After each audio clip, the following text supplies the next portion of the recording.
Hello, everyone, and welcome to today's Lunch and Learn on the Crown Act. This is a co-hosted event by Honesty for Ohio Education, New Voices for Reproductive Justice, and Urge Ohio. I'm just going to quickly do an overview of Honesty. My name is Matina Bliss. I am the Programs and Communications Director for Honesty for Ohio Education. Our mission is to convene, educate, and activate individuals and communities to protect honest and inclusive education, building a more representative democracy for every Ohioan. We are a statewide coalition and we are nonpartisan. We work with a lot of different organizations across the state, about 80 of those at the moment. We have three pillars that we work off of: educating, advocating, and building community. Our priorities are around the state house, state agencies, and local schools. And we are a 501c3 organization, and our funding comes from grants and donations from community members. I'm going to kick us off today by introducing Ainslee Johnson Brown. Ainslee is an Ohio native with a passion for localized policy and advocacy work. With a background in data analytics, strategy, and law, her trifecta of experience is bolstered by a desire to do the work where it counts, which can be evidenced by her volunteer work for the Children's Hunger Alliance, Legal Aid Society of Cleveland, and Ohio Public Banking Coalition.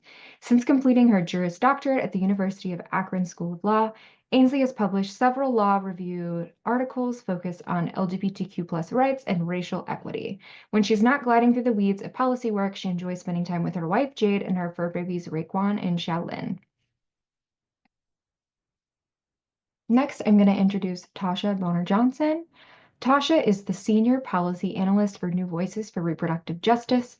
Tausha plays a critical role in advancing reproductive justice-informed policy and legislation in support of Black women, Black queer folks, and Black marginalized people throughout Pennsylvania and Ohio, as well as to the broader national reproductive justice movement.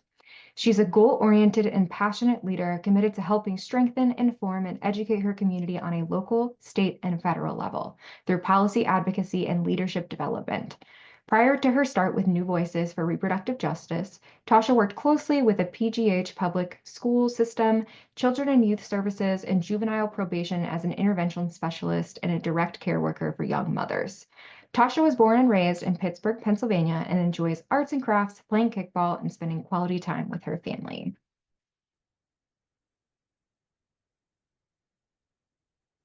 Hello, everyone. Thank you for taking the time to come to today's Lunch and Learn. We're going to talk about the Crown Act. We're going to talk about some of the problems that it will address should we get it passed. And we're going to give you a little bit of insight into our work. Well, we'll get into that in a moment. I don't want to steal any thunder, but Matina has done such an excellent job in introducing the both of us. I just want to give you a brief introduction of my organization, and then I'll turn things over to Tausha to talk about her organization, and then she'll get things started for us. So one of the many hats that I wear is I am the Ohio Policy and Movement Building Director with URGE. URGE is an organization that is a national org with a state level focus. Here in Ohio, we've been doing really been doing a lot of advocacy work around reproductive justice, reproductive rights, and helping combat the anti-LGBT helping combat the anti-LGBTQ plus bills that have been running rampant through the state. They're started. So it's great to have you all here. I'm going to kick things over to Tausha to go ahead and tell us about her org and get us started. Hello, everyone. Thank you, Martina and Ainslee, for such great introductions. And thank you, everyone, for being here to listen to us today. And so, as they said before, I am Tausha Bonner-Johnson, and my pronouns are she, her. And I'm the Senior Policy Analyst for New Voices for Reproductive Justice. And I play a critical role in advancing reproductive justice-informed policies and legislation in support of Black women, Black queer folks, and Black marginalized people. We do this throughout Pennsylvania and Ohio, and locally we do it in Philadelphia, Pittsburgh, and Cleveland. And so I really aim to create an environment where Black women and Black queer folks and Black marginalized people can become leaders and organizers and advocates against structural race and gender-based barriers in their lives, schools, and in their larger communities. And so New Voices for Reproductive Justice is an organization that supports and builds power alongside and for Black women, Black queer folks, and Black marginalized people. And we do this through leadership development, community care, resourcing, and mutual aid as bigger buckets. And as a grassroots organization dedicated to improving the lives of all Black women, Black queer individuals, and Black marginalized communities in Pennsylvania and Ohio, building power and sharing knowledge are vital components for creating a vibrant and informed community. And so by prioritizing knowledge sharing, we boost individual motivation and we foster an environment where collaboration can flourish. And so, as Ainslee said, today we're here to talk about hair discrimination in the Black individuals face and bring attention to both the clear and subtle biases presented in professional and educational spaces. We also want to acknowledge the societal pressures of Black people to fit Eurocentric beauty standards, which can negatively impact their physical and mental well-being. And so, Black people encounter hair discrimination in various forms, including strict work and school guidelines that restrict natural hairstyles, as well as subtle microaggressions suggesting that natural Black hair appears unprofessional or messy. A recent study found that 66% of Black women have been unfairly judged or treated based off of their natural hair texture in professional settings. This issue is not just about self-esteem. It significantly impacts job opportunities, access to various spaces, and everyday interactions.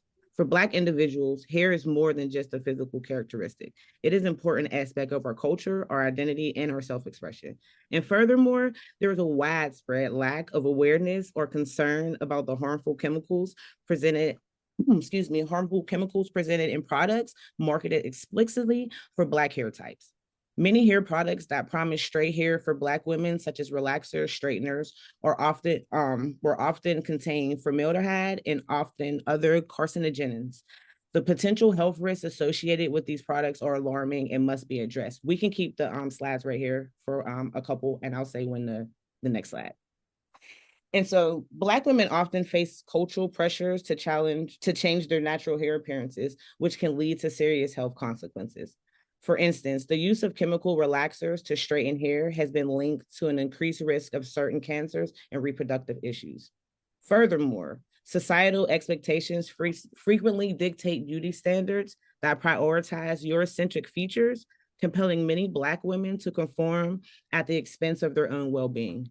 These pressures not only affect physical health, but they also take a toll on the mental and emotional well-being that constant battle to fit into narrow definitions of beauty can lead to feelings of inadequacy and low self-esteem. And this struggle is compounded by a lack of representation in the media and in fashion, where diverse portrayals of beauty are still sorely lacking. The need for a greater inclusivity and representation in these industries is crucial to fostering a more acceptable and empowering environment for all women. For generations, Black individuals have faced discrimination for wearing their natural hair in its true, beautiful form.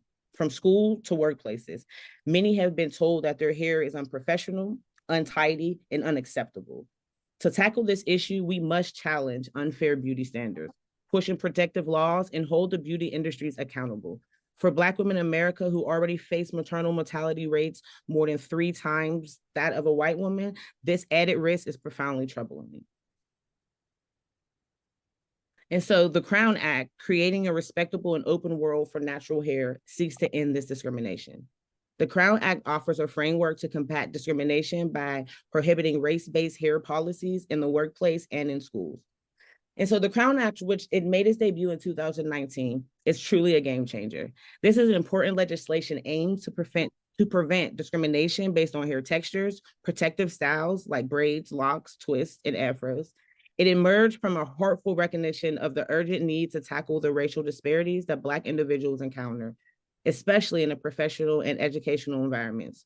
Unfortunately, cultural biases can lead to unjust treatments, making this act even more vital for promoting fairness and equity. Next slide. Okay, go back. I think we went a couple slides ahead, but it's okay. The pressure to conform to Eurocentric beauty standards can have detrimental effects on the reproductive and mental health of Black individuals. These standards can lead to issues such as low self-esteem, body image and dissatisfaction, and the increased stress, which may ultimately compromise their overall well-being and health outcomes. For instance, the use of chemical relaxers to straighten hair has been linked to an increased risk of certain cancers and reproductive issues, including hormonal disruptions and elevated risks of pregnancy complications like preeclampsia and preterm birth.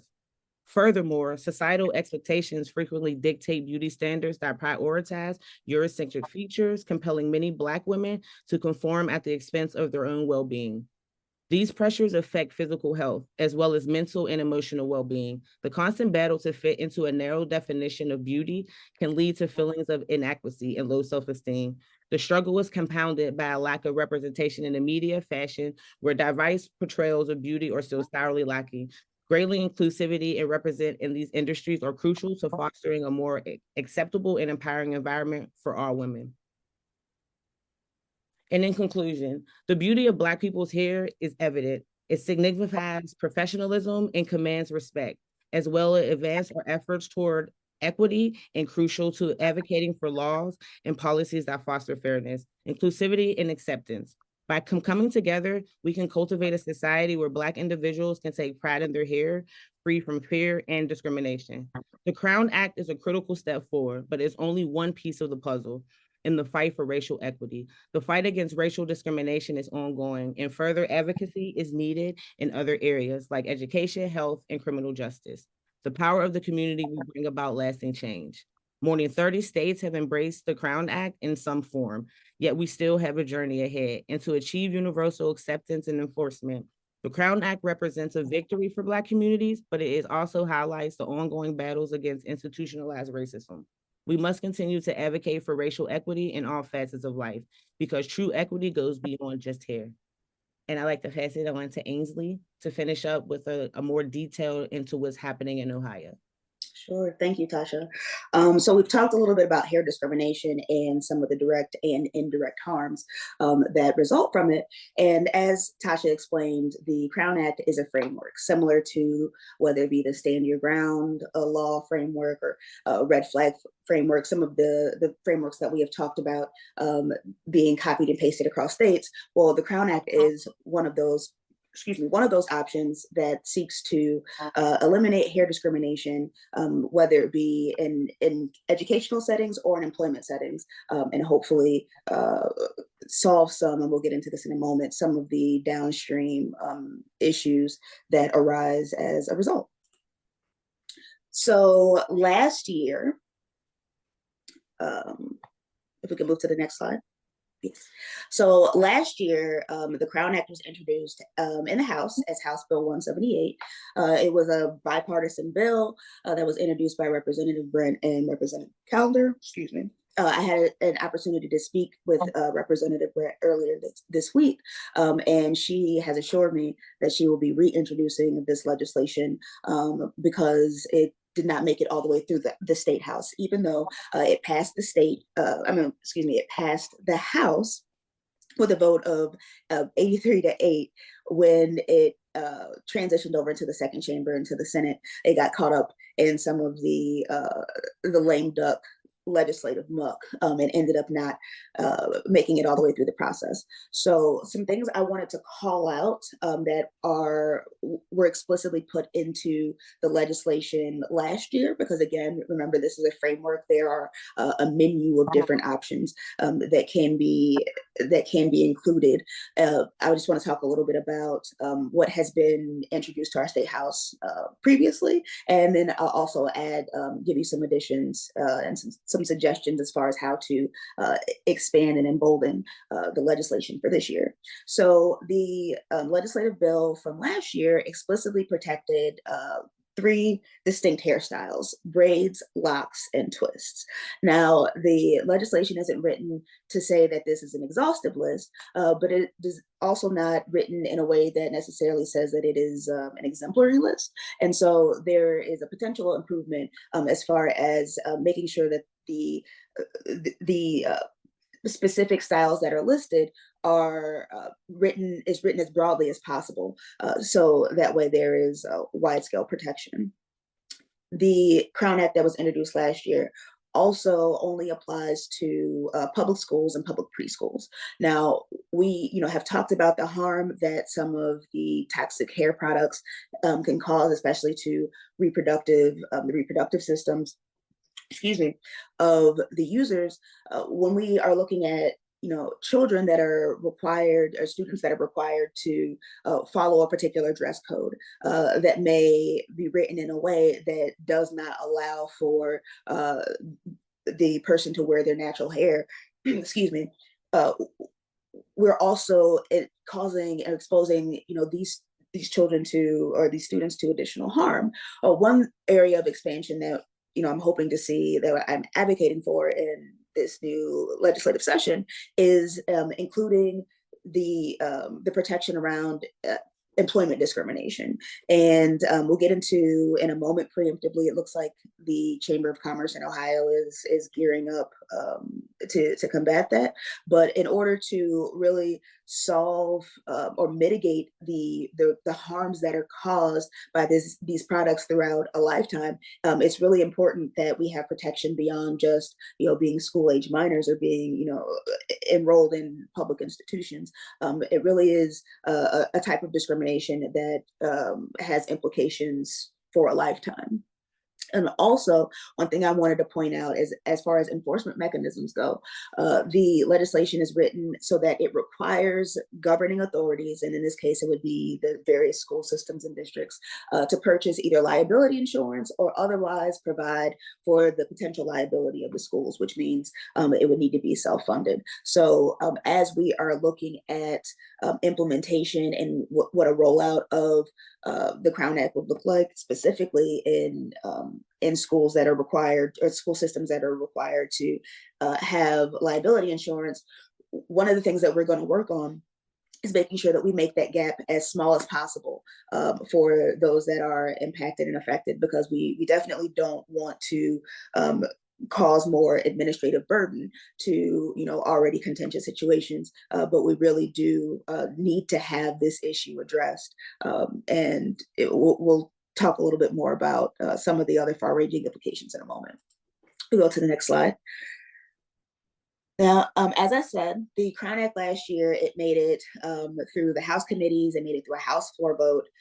It was placed in a Senate committee, but did not, I don't believe it received any public hearings. But what I did was I pulled all the public testimony from the House committee meetings, and pulled out a couple of highlights that are evergreen, but that really I feel like were some of the strongest points of testimony provided. Because one of the things that we are really focused on, not just this year, but going forward, as we do our advocacy trainings, we talk frequently about testifying and making your voice heard. And while that is a critical component of our civic responsibilities, we also have some mechanisms within this process that can help tip the scales in our favor when, if and when any of this litigation is ever challenged in court. And so one of the things I am going to kind of drive or really harp on in the remainder of what I have to say is we will be well served by connecting this issue and this movement to some of the larger scale, mobilized advocacy movements that are happening in the state. For example, we know that bipartisan, nonpartisan, we have support for solving the maternal health crisis, whether that be Black maternal health crisis or the rural maternal health crisis. And so being able to tap in and lean into some of the momentum around these other movements will really help us move this legislation along. And I will say that all of the testimony that was submitted last year or last session was positive, with the exception of there was opposing testimony from the Chamber of Commerce that talked about the negative impact to employers' protections around at-will employment.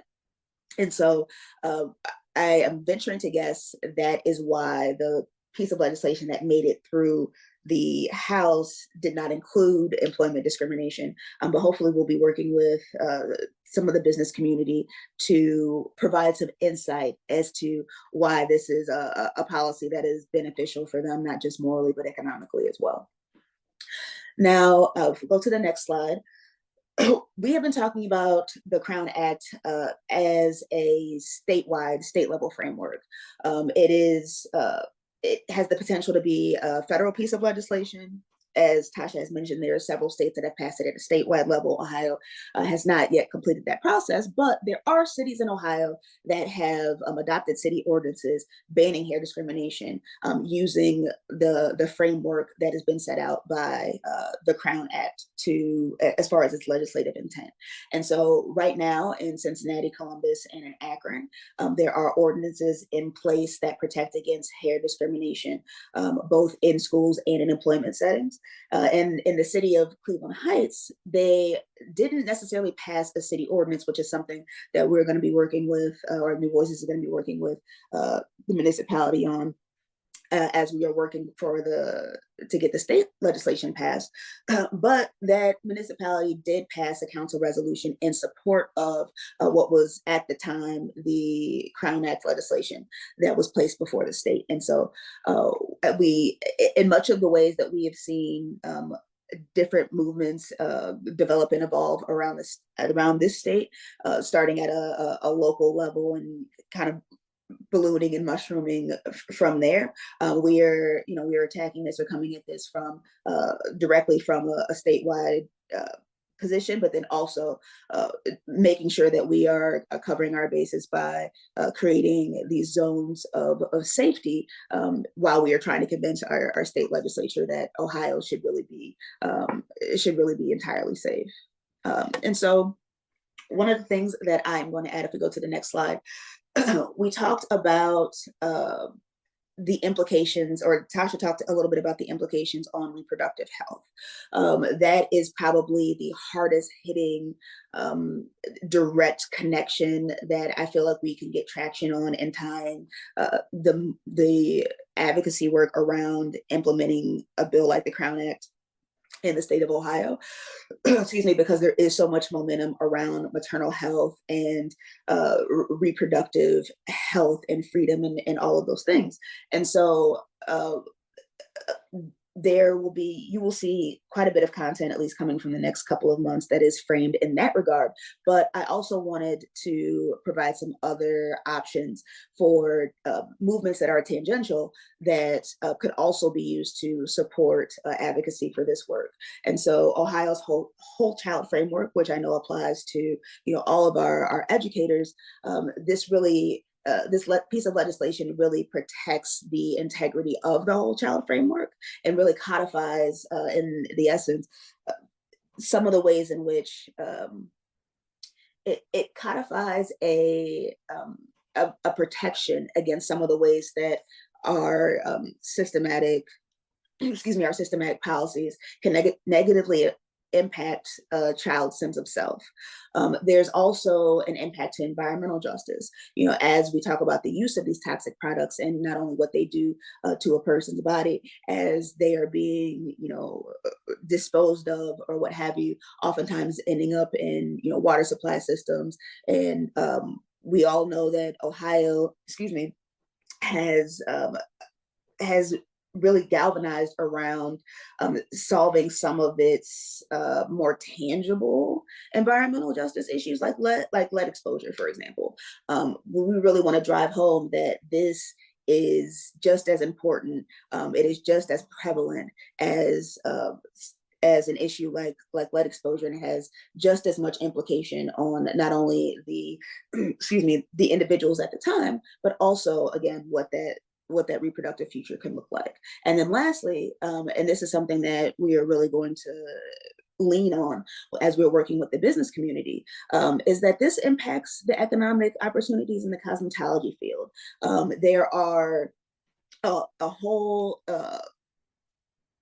There's a whole profession who have in some way, shape, or form been kind of held hostage by these toxic products and the the customer's desire for conformity.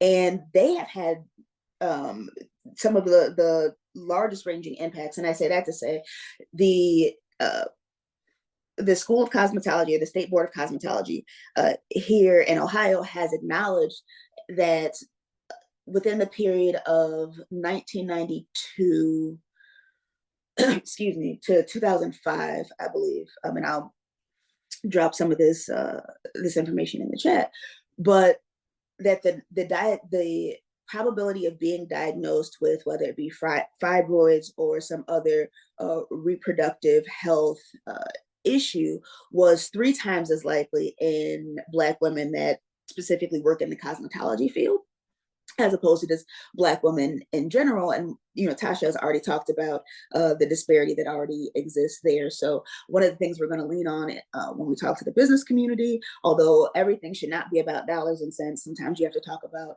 things in a way that people can understand them and can connect with them. And so, you know, we're really going to lean on the healthcare cost implications of these policies, and, you know, the dollars and cents around, you know, what is really a financial strain to the average small business in Ohio, and how this can maybe alleviate some of that pressure. And so, you know, I just kind of want to leave us with, before we open up to questions, if you go to the next slide, talking about, you know, ways to advocate. What can you do? We talked about, you know, what the issue is, what the proposed solution is, and now here is your portion of this assignment, right? So because the body of legislation has not yet been introduced by Representative Brent and whatever co-sponsors that she may have, excuse me, we have an opportunity to suggest, advocate for, push for some of those broadening, some of that broadened language that I mentioned, to expand on what was introduced in the last legislative session. And then, you know, as always, we are going to continue to offer advocacy workshops in preparation for whether it be written or oral testimony for anyone that is affected, impacted, or just passionate about any of the issues that this affects. And so we encourage you to, if you have the opportunity to get involved at the drafting stage, you have the opportunity to get involved when it comes to putting, you know, your thoughts and opinions on the record when this goes to public hearing. And we are also going to establish and communicate some ways throughout at least the first half of the year in which, communicate some ways in the first half of the year in which, for those of you that are responsible for communications for your organizations, are responsible for social media for your organizations, we will be mobilizing and forming a united front on that end for some grassroots advocacy as well. And I know I have said a lot, and Tausha has said a lot, and so I'm going to stop for a moment and open the floor up for whatever questions that may have arisen.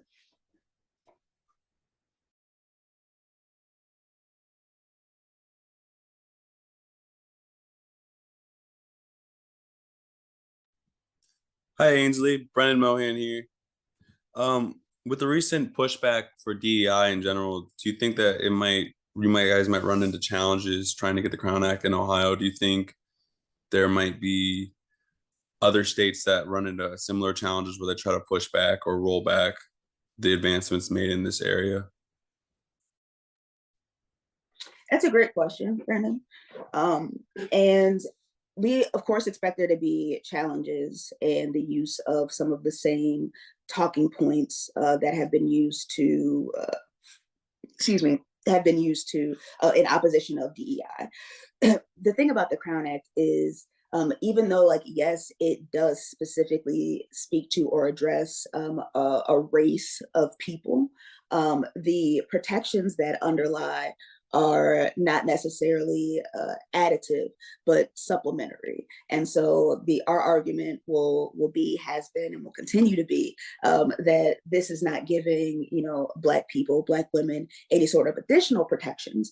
This is eliminating a harm that specifically impacts one community over another. And so it's actually kind of solving that racial disparity and not creating a new one. I hope that answers your question. No, that makes sense just because now there's just pushback on everything. It makes it for a good argument. At least it gives me something to, when someone says something stupid, it gives me something to go and at least have something that I can say back to them. Like, no, it's not actually doing that. So I appreciate that. Thank you so much. Of course.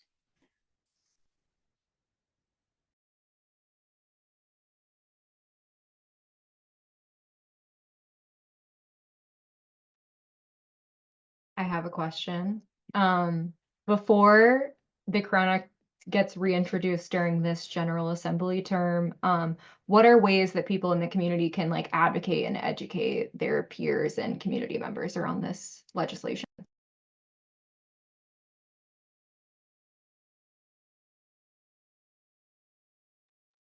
I'll start. And, Go ahead. Go ahead. Go ahead, and we can start. Okay, I will start and then I'll throw it over to you, right?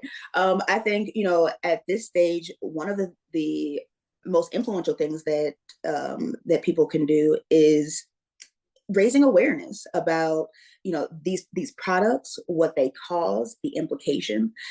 We often, and I think this is kind of hurt the mobility of some of this legislation, but we often talk about hair discrimination in terms of hurt feelings, and like, yes, it does not feel good, it is mean, it is not nice, which should in and of itself be enough, right? But it is, for some reason, that doesn't seem to move the people in power always, right?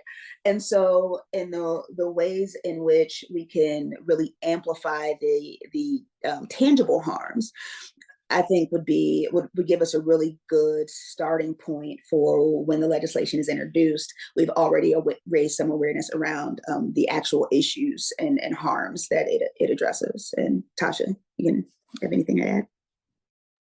Yeah, no, that was good. I was writing down, so it was taking me so long because I was trying to write down like, where do we start now? And I think you said a little bit. Mine would be like having the conversation, talking about it, having these bringing that awareness to it, but really having the conversation, because it's not, for me, it's not just about hair discrimination. Like Ainsley said, that is very much hurt feelings, and not appreciative, but the mental health, the physical health, the things that actually happen because of this hair discrimination. I think when we start to have those conversations, it opens up a lot more space for people to understand like what the impact truly is.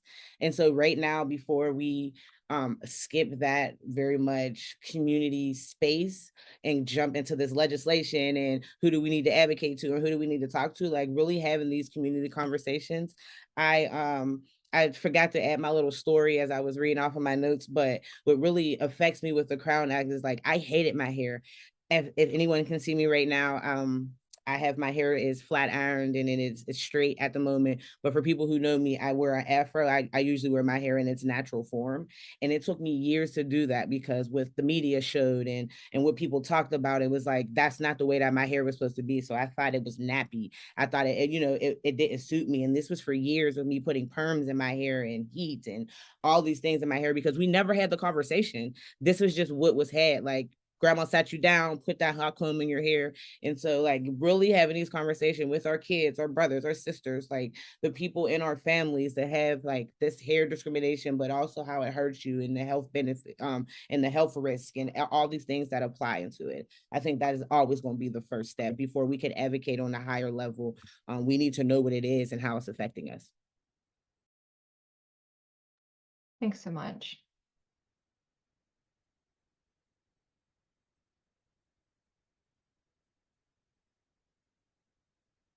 I'll give another few seconds for any additional questions that folks might have. But if there's things that Ainslee and Tausha that you can share of ways that people in the community can support your work and your organizations, if there's like links that we can share out, social media handles, things like that. I did see they was dropping some things in the chat. And so, yes, please go to our website. We have some things coming up in New Voices. Look out for my face. I will be in Ohio a lot now in these next couple couple months, couple years as we are expanding our roles in the city and in the state. And so I look forward to like coming in and doing some work in Ohio. But go to our webpage. We got some good things happening this year, some spaces where people can come and get this information. And so I like wanted to say it, but I don't. So just look out in the next couple of months because New Voices got some drops happening. But it will be spaces for people to be able to come and get this information, get education, a place to go, and vents and just release and come and feel in community and help us to help you to build power. And so just be on the lookout for New Voices.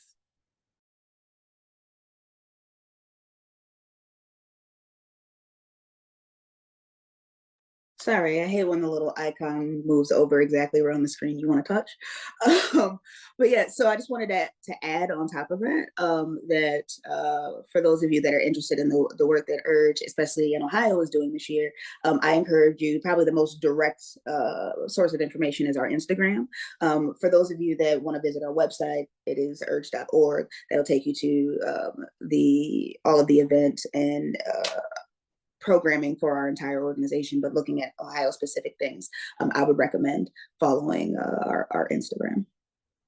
And Martina, feel free to share these slides. And if you want them in a different format, feel free to share the slides with the participants. Beautiful. I can do that. Awesome.